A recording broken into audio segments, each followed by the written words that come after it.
Welcome to Revitalize and Replant with Mark Clifton, where we equip pastors to take their churches from declining to thriving by pointing them to a new future and a new hope. Join us weekly for encouragement and practical advice in your pastoring journey.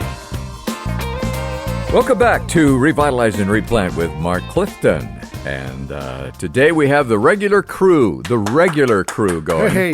There's Mark crew. Hallock. What's up, guys? All the way from Denver, Colorado. All the way. And I'm Dan Hurst. Where are we, by the way? We are in Lee's Summit, Missouri. We are in Revitalize and Replant Office South. Right. Just outside of Knobtown.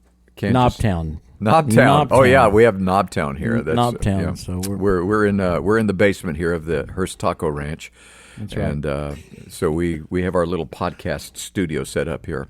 It's a great studio, by the way. Thank you. I love this. Thank you. There's Kyle Bierman over there. And today we're going to actually follow up on something that we talked about last time at the end of the last podcast. We were talking about visitors, and something happens.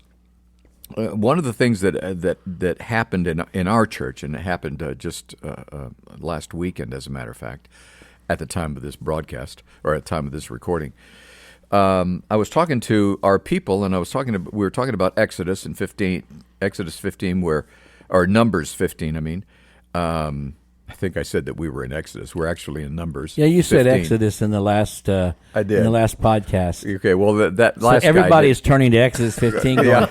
The senility. It's really It's really coming in. I'm sorry. It's okay. It just dawned on me. Oh no, we were in Exodus. Now we're in Numbers. Numbers 15. It talks glad to have about you here. as God talks to the people and He renews their worship. And one of the things that He mentions, the fourth thing that He mentions there, is that they are to embrace the sojourner, the visitor, if you will. And they're not to be excluded. And there are a number of places in the Bible that talks about love the sojourner. And sojourner is not a traveler. It is somebody who is a resident of a particular area. Look up the word. And so we're talking about visitors today. How do you embrace the visitor? How do you connect with visitors? We found out, and this is just a little interesting stat that just blew my mind as I looked back over the numbers, that if 1%, or not one, if 10% of our visitors, 1 out of 10 visitors that had come to our church had stayed, come back and become a part of our church, we wouldn't have had room over a 10-year period. We wouldn't have room for them. Well, it's a good thing they didn't stay then. It is a good thing. Because you'd have had to build a building or something. It's a good something. thing that we didn't know what we were doing. I'm glad that happened. So, yeah. So, with that in mind, let's That's one way to look at it. Thanks, Clifton. Let's talk about. Boy, you sound like some of my senior members. So let's talk about that. How do you connect with visitors? How do you? That's obviously one of the key areas for growing your church, right? All right. Well, first of all, let's talk about how do you connect with them before they even get there, which is in some way or another, how do you connect with them online, digitally, either through Facebook or through Instagram or through Twitter or X or whatever you call it. What kind of website do you have? I mean, because frankly, especially if they're, under the age of, 60, they're probably, even if they're over 60, there's a very good chance their first impression of you is going to be your social media impression. Yep. Well, that's why. Out online. Yeah. Well, that's why some of them aren't coming to your church, folks, because I've seen some of your websites. That's true. And some of you guys, I see your posts on Facebook. And you're inviting people to come to church. Yeah. You're inviting people who are already friends with you. What are you doing? I know. Okay, well, here's the biggest deal. When you open your Facebook page or your website page, I want you to look at it as someone who knows nothing about your church. So one of the first things that you should see without any trouble is your address and the times of your worship service. That is amazing. We've talked about this. Oh, my It's goodness. amazing how many websites, you can't find their location or their worship time. It's there, but you got to scroll down to look for it. Like, the real important thing is whatever we got up here going on next month. We got your doctrinal statement. We got that loud and clear. The real important thing is we are at this location, and this is our address, and this is our worship time. So, make it user-friendly for people who've never been to your church, right? I mentioned I did a conference in Savannah, Georgia last week, and or maybe it was when I was in Alabama. I don't remember. But I said, when I first went to Warrenell, I created a brand new website, and we had like 18 elderly people when I first went there. And within a few months, we had 18 elderly people. But we would have visitors come, right? Literally, we did. And because I put up a new sign out front, and I put up a website, and I kind of got on Facebook, and I did stuff. And these visitors would come in, and this is absolutely true. During the song service, many of them would leave, literally. And one time, I think my wife followed them out and left too. But and why would they leave? Well, because the people on the website were stock photos. Oh. And so Totally misleading. Totally misleading. Yeah. Oh. So they walk in and they go, okay, this is a lie. There's no happy multi-generational families in here. Man. There's like 18 elderly people, And so your website's got to be honest and truthful. Mm-hmm. Don't present something you can't follow up with, right? Okay, but you got to have a good web presence, number one. Yeah. Number two, Mr. Hallock. Number two would be this. And this is really important, take into consideration cultural contextualization when welcoming them. Yeah, in some ethnic groups, and Dan grew up in Honduras, if you don't recognize a visitor, it's like you're being rude. It's an insult. It's an insult, right? Because, it's like if a visitor walks into your house, you wouldn't just go about your business as though they weren't even there. And so how do you do that? In some ethnic groups, they actually want to be able to stand up and say who they are, where they're from, and even if they've got a home church, who their home church is and who their home pastor is. I've been in churches where that's happened. Mm-hmm. But in other contexts, right? If you point somebody out as being there for the first time, they will never come back. Exactly. Right. And when I was a kid, we would have the ushers we would say, if you're here for the first time, would you stand? Right. And the ushers have a visitor card to place in your hand. And on that visitor's card was attached a red ribbon that said visitor. It was like... Couldn't be more obvious. And that's where you can mark the decline of the Southern Baptist Convention. Started about then. Well, what's that where you wear the A on your... what is that mark? The scarlet letter? The scarlet letter. Yeah, so you put the scarlet letter right there on that lapel. The V. And that had to be weird even then, though, wasn't it? I don't know. Or was culturally it was time. expected? The Sunday school board sold those things by the truckloads, and churches passed them out. I don't think it was weird. I really don't. I think in the 50s and 60s, if you were a visitor at a church, you felt honored. Well, and maybe it was... And by putting the sticker on you, everybody would come up and talk to you. We'll talk about that in a minute. But then we got away from standing, and we would say, would you just lift your hand, if you're a visitor? And then, I know my dad did this. A lot of pastors did it. We'd like the visitors to remain seated, and everybody else stand. Well, that's a great view if you're a visitor. Okay? And so, I don't know. So we've kind of... I don't know very many churches do that at all anymore. Yeah. Well, no, what we do now is if you're visiting, we have a gift for you. Hold on, we're going to get to that. Yeah. Oh, okay. Let's wait a little bit. Right. We'll come to the gift. I think now you just have to be contextual. And basically, I think in most North American context, in the dominant culture, whatever that might be, I think you would say, hey, if you're here this morning, one of the things I do, I try not to use the word visitor. Visitor sounds like an outsider. I say guest. If you're here as a guest this morning for the first time, guests are somebody you invite and you want to come. Visitors are somebody who kind of just drops in. If you're here, you're a guest because we love having you here, and we want you to get to know us at the level which you're comfortable. You'll see in the program there are all of our information. My phone number is there. Our elders' phone numbers are there. Feel free to call us or text us, and our email address is there. And if you would like to speak to us after the service, we'll be at the back. We'll be glad to answer any questions you have. But you get to know us at the rate you would like. And if you have a prayer concern, there's some stuff that you can email us that or talk to us. So that way they feel like they're in control of that. So that's what I would do. Now we do a thing where we have a connect team. We call it one word. Connect team. And they even have, you should trademark that. Oh no, we came up with that ourselves. Clever, yeah. Woo, and they even wear name tags, believe it or not. It's amazing. Yeah. And they're broken up into sections.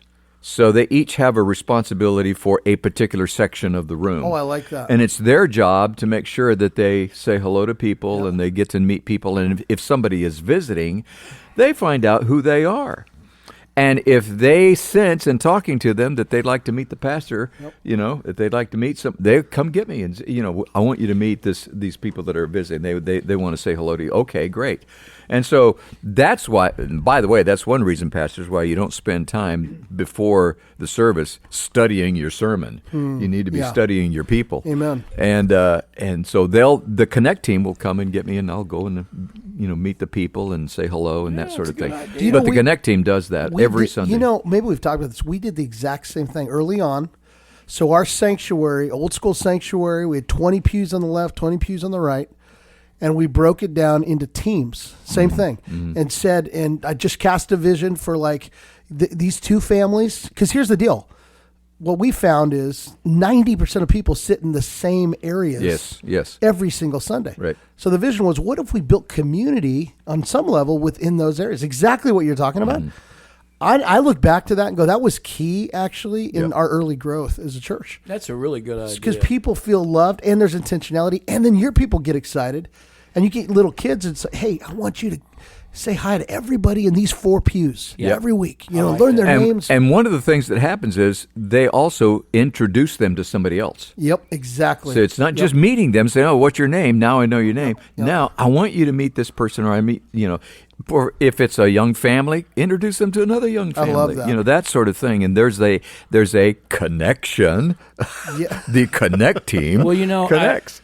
Richard Blackaby won't mind me sharing this. There was a lady that came to his brother's church in Jonesboro, Georgia, where the Blackabys were members, and she came by herself, and she looked rather, alone. And so Richard's mother went down and sat by her and introduced herself by her first name. And after the service was over, Richard's mother took her around and introduced to other people in the church, right? And said, "Oh, this is my friend so-and-so and so-and-so." And then in a while, she realized this lady who's introduced me to everybody is actually the pastor's mother, right?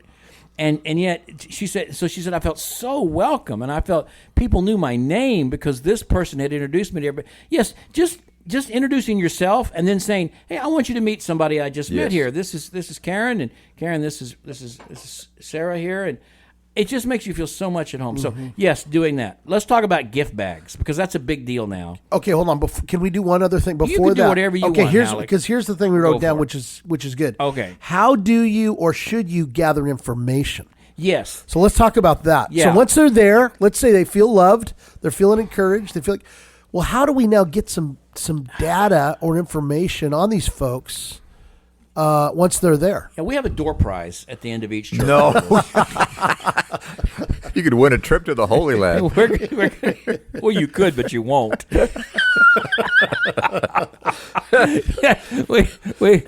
we sign you up for a door prize. No, I think, again, we live in a context where people are so cautious about their personal information for obvious reasons. Yeah. Right?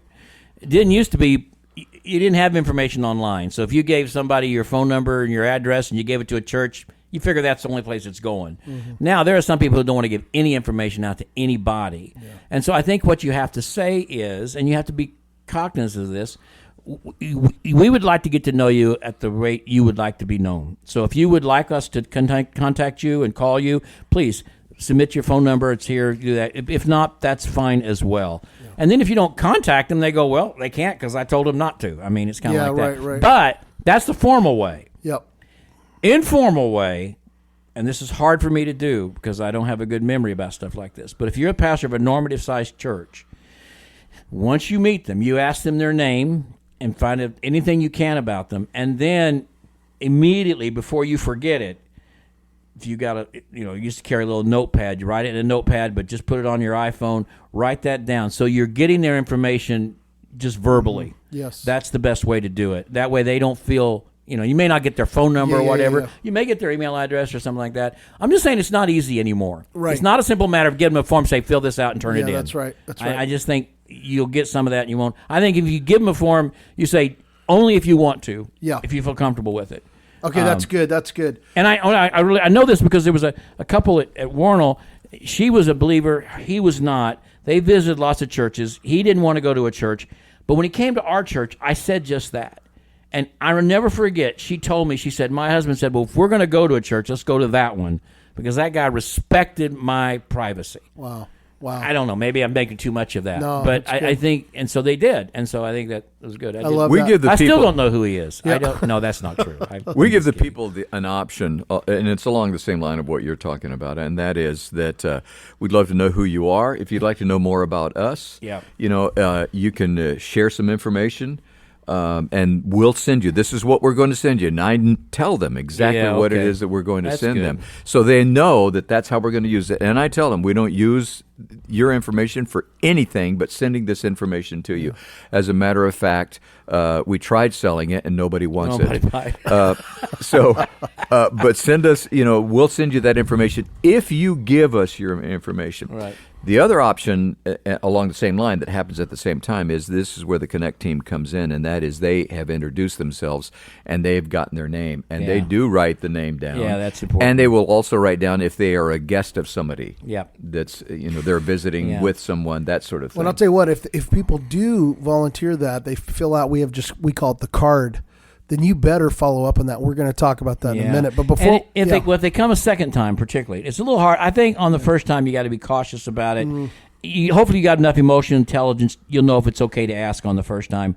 But if they come a second time, I'm generally going to say, "Hey, I'm so glad you came back. You got any time this week? I'd like to just drop by and let's meet up someplace for some coffee. I'd like to learn more about you." And you'd be amazed how many times they will say, okay. And that's the best way to make that connection. So you personally, as the pastor, say, could we maybe get together? I'll be glad to meet you for coffee someplace, either evenings or mornings or whatever works for you. I love it. What about gifts? Let's talk about gifts. Should you give a gift? What kind of gift? Well, it's coffee mugs. Generally, if you give a guy a coffee mug, they're going to join your church. I mean, it's a done deal, and they're going to tithe. It's a done. Let me before you get into this. Let me tell you what I did. Yeah, this is a few years ago, and my people still talk about it. At the end of every service, I always just say, "Go away." Go. I do. I honestly do, and they laugh. They think it's funny. And I say, "Okay, go away." I don't say it mean. I just say, "Okay, go away." Yeah, and I gave them all for Christmas a gift, a coffee mug that said, "Go away." Okay. They still talk about it. They still have it. It was like, okay, so now that's the mug. We're going to give them a mug. No, we got to give them the go away mug. we give away the mug from R.C. Sproul that says, "What's wrong with you people?" That's the mug. What's wrong with you? Yeah, people? Welcome to our church. No, there's nothing wrong with a coffee mug with some coffee in it. But again, you got to be cautious about that because it is. It's a nice gift. I like I told you last podcast. I get a lot of those people. But I think more importantly than the mug, if you want to do a mug or a cup or whatever you put in there, I think more importantly is there needs to be a letter, a note from the pastor. Yeah. Specifically to guests, why we're glad you're here, what our church means to us, and then also, I think it'd be good to have a little thing in there that would have just some brief testimonials from some people who are members there. Why this church has meant so much to me in my life, and we would really like you to consider it as well. So it's personal. It's not just here's our time and our place, but a note from the pastor, maybe a note from some other church members in there along that line, and. I think that's as important as a mug or something along those lines. Would you do it as a brochure or you could do it as a brochure, sure. But then also I think rather than a mug, and I realize there's that may be great if you want to, but I think some kind of a small book that talks about the gospel, so that you're giving them something about the gospel when they're walking away. Yeah. So I think that's really important. So there's all kinds of wonderful little things you get in there. The Piper's little book on 50 Reasons Jesus Came to Die is a great book. I mean, it's just it's all in there, and you can put that in there. Every chapter is on its own. Things like that. So I would say, a brochure or notes from the pastor and from some members why this church matters to our and how it's ministered to our family. Some book about the gospel of some way or another, for sure. And then if you want to do a cup or a mug or something. I'll tell you what we do with the mug is we put candy in it. We put a little bag of candy, Do you? know. Sure. Yeah. Because not everybody drinks coffee. You know, that's I mean, Hallock. You know, Hey, listen, I'll eat candy. you won't drink drink coffee. That's why the rest of us have such stunted growth. You know? Okay, hold on. There's one more. I was trying one time when I was way back at Castleview back in the 80s, planting my church, trying to be creative, and so I got this catalog of stuff you could buy that was like advertising stuff, and I remember they used to sell these rubber things that you could open jars with if you couldn't my grip, goodness. right? Yeah. And so I put a thing, if you need a grip, come to our Oh, church. my Lord. And I gave, Oh no! if you need a grip, come to Castleview. Clifton's greatest ideas. I'm telling you what. I might still have one of those. Yeah. We could bring those back. Yeah. Okay, listen, we got one more, and then What? we've got to land this plane. Just a few words on follow-up then. So, we've welcomed folks, we've given them a gift, we've gotten some information. What are some simple ways to follow up, would you say? Well, again, this is out of order, but I do also think you need to have specific parking spots for first-time guests. Even if you don't have first-time guests, if you got the parking spots there, if someone happens to show up accidentally, at least it looks like you're expecting guests, right? Yeah, exactly. So, that just sort of shows we're anticipating new people here. So I do think you need to have 2 or 3 spots for first-time guests. But follow-up, I think in a normative-sized church, which is what most of us are, it needs to be incumbent upon the pastor to follow up. And I think you follow up.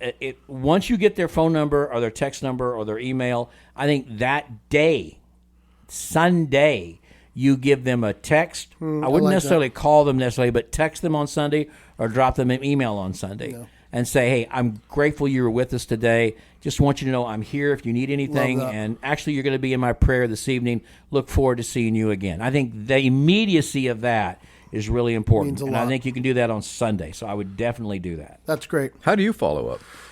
Well, man, that's good. We have a pretty extensive follow-up process. Monday nights, so I don't need to get in all this, but we have a shepherding meeting every Monday night for an hour and a half, and a chunk of that is going through everybody who came the previous day, gathering information cards. When you say everybody, you're talking about how do you visitors get and there? non-visitors? Okay, so how we do you take get their attendance. information? So we take attendance. Now, here's how we take attendance. We have 2 staff people with iPads at either entrance. All morning on Sunday mornings, they are taking attendance, working alongside our staff, who, if they're new people, we have Slack open in our phones. We're saying, hey, see that dude over by the door in the red sweater? Go get his name. Boom, we get his name. This sounds crazy, but this is literally how we do it. So we gather information all morning on Sunday morning. Monday night, we get a printout of everybody who was there. And if we didn't get their name, at least we have the description so that we can say that guy in the red sweater was sitting next to Mark Clifton. Call Clifton real quick and see what that guy's name was. Oh, my goodness. And then we can follow up that way. So we are really, really crazy committed to Well, this. you are proactive. Yeah, we're pretty proactive. I've written on this. We've got articles and stuff on this, on how to have. Well, we should have you as a guest Well, on our podcast. here's what I would say. I think this should be one of the greatest strengths of a normative sized church. If you want to be a sticky church, as a small to normative sized church, you've got to get this right. It's that important in this day and age. And I think it's really doable, but it takes intentionality, it takes time, it takes hard work, and it takes a team. Well, keep going. I want to hear what you do on Monday You know what I mean? night. So Monday nights. Okay, so here's what we do on Monday nights. We've got our staff would be there, our elders would be there, and we have some of our deacons there. So this is a room. Now, when we started, it was my wife and me. Okay. When we had 30, so maybe it'd be easier to scale that down. But we're doing the same stuff. But every week we go through these names. We have what we call a 30-day list, a 90-day list, and then we have our MIAs, missing in action is what we call them. The 30-day list are all those families, singles, new people who have come in the last 30 days, and we track them every week. Okay, Wow. Why? Because most people, they say 90% of folks decide whether they're going to stay at your church or not within 30 days. Mm-hmm. So even if we're getting to know them and they're saying, oh, we're checking out churches, awesome. Well, for the next 5 weeks, we want to encourage you, help you find another church. If nothing else, we're gonna hit you up a couple times and say, hey, just want to follow back up if we can do anything for you. And so by the end of 30 days, then we make a decision. Do we take them off the list and into what we call our community database, which these are folks who come one time and never come back. Or do we move them to our 90-day list? Now, the 90-day list is we're going to track them. These guys have come twice. We've had some good conversations. It seems like they might make Calvary their home. They might not. We don't know for sure, but we need more time. So for the next 90 days, we track their attendance, and what we get to at the end of 90 days, we make a decision. Do we know at that point, yeah, they were here for a while, but they actually are going to go to this other church? That's great. We'll take them off the list, put them back into our community. Or do we move them to our MIA list? Now, MIA list, we have 8 pastor elders. Each has a mini flock of roughly 100 people, okay? So the MIA list is really just the list of those mini flocks, if that makes sense. So you get put into a mini flock after the 90 days, whereby you are now under the basically direct care of an elder in our church. That's amazing. And so then every week when we get the printouts, we see who was missing in our mini flock the day before every week. Does that make sense? Yeah. So when they're taking attendance on Sunday mornings and all that, we know, and then we track that. Okay, listen, Dan and his wife have been gone now for 2 weeks.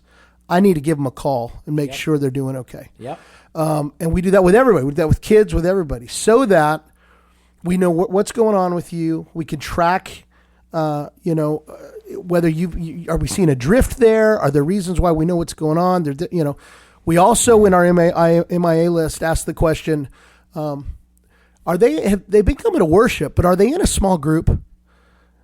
I don't know if they are. I need to follow up on them this week and see if I can get them connected to a group. Does that make sense? So all that to say is we break down our church, now the size it is, into basically 8 smaller churches. When we were just a church of 50 to 100, I basically did that with my wife and the 2 deacons we had. So, so our mini flock, last thing I'll just say, so if you can imagine 8 mini flocks of about 100, and then on those mini flocks, each elder is kind of the QB. So I'm kind of responsible for that. Then I have 3 deacons that are part of my team to work alongside me in caring for the needs of those folks. We also have a lay shepherding team made up of men and women in our church who have a gift of counseling and care, and I have 4 on my team there. So there's those 4, the 3 deacons, myself, form the shepherding team over the mini flock that we have. Does that make sense? Yes. And we do that. We have 8 of those. Wow. So and this is where the shepherding that we do, we take this really seriously, obviously, but it's really difficult, if not impossible, to slip through the cracks in our church. Like you literally can't. That's amazing. So you've got these systems. So anyway, I know that's pretty extensive. Oh, wow. But I would say even on you could simplify all that, but you've got to have a system by which you're identifying, are they there? And that's why we don't, some people still pass the attendance. Very few do. Yeah. But I would say a lot of this hinges on, you've got to know if they're in the room or not, which is why you have to take attendance in your church. And even if you just use that on a pew by pew basis, you have a list and you pass it down at some point. If you would give us that information, great. And some will and some won't. We used to do that. We do that now. You do it now? Yeah, it's entirely up to you. If you don't want, and some people, we need to get all that information. Well, we can't be militant about it. Well, and that's why for us, and when you get bigger, that's why we don't do that, because we don't want to give you the choice. We want to actually make sure you're either there or you weren't, and we know that. Right. A normative-sized church, and I know we're getting a little deep into the woods here, but a normative-sized church, you could have a couple of people at the door with iPads, and you could click off. Dude, my wife, here's how it started, Clifton. Yeah. My wife, we had 30 people in our church. Yeah. And my wife, literally, we had a handwritten names, and we check it off. If we had a couple visitors next week, we added their name. And every week we're checking. And those who are gone, I would just follow up on. Hey, we just missed you last week. Just want you to know I love you. How can I pray for you this week? Well, I think we can do this again. I think you've just ran into something that is very helpful, and we're going to do a podcast on this, because developing a shepherding strategy. Because we say all the time. I say all the time. The book of Hebrews says you're going to give account. That's right. For every soul in your care. Amen. We say that, but do we understand the weightiness of it? Yep. and what kind of strategy do we have to do that? Exactly. You That's know, right. That's right. I mean, I agree. It's like, man, I hope they come back next week. I wonder where they've been. Anybody know where they've been? I don't know. They've been sick. I don't know. We don't have any strategy for that. No, that's right. And That's it's the right. most important thing we do. Yes. And people will oftentimes go, Hallock's church, man, they went from 30 to 800. Well, they didn't do it just because you're a good preacher. No. They did it because No, of not that. at all. This is why. That's exactly. why that happened. Yep. And every church we plant, we embed this strategy. All right, well, we're into going to them. talk about, So- and our next podcast is going to be this strategy. Okay. We're going to do it. It'll Let's be great. do it. Let's do it. Don't go anywhere. One final question, Hallock. When do they get the mug? We don't do mugs. Oh, you don't do man. mugs? But maybe we will after this, especially one that says, get out of here or Yeah, whatever. go you away. say. No, I like what's wrong with you people. that's That's my favorite one. All right, folks, it's time for us to go away on our own. And so thank you for spending time with us today. And got to listen next time now. We're going to talk about this shepherding We are. strategy All here. right. All right. See you then. Thanks for joining us today on Revitalize and Replant. This podcast is brought to you by the North American Mission Board, where we help dying or struggling churches regain health for the glory of God and the good of their communities. If you found this conversation helpful, don't forget to subscribe to the podcast on your favorite platform. To learn more about becoming a replanting pastor or to explore resources about revitalization for your own church, visit churchreplanters.com.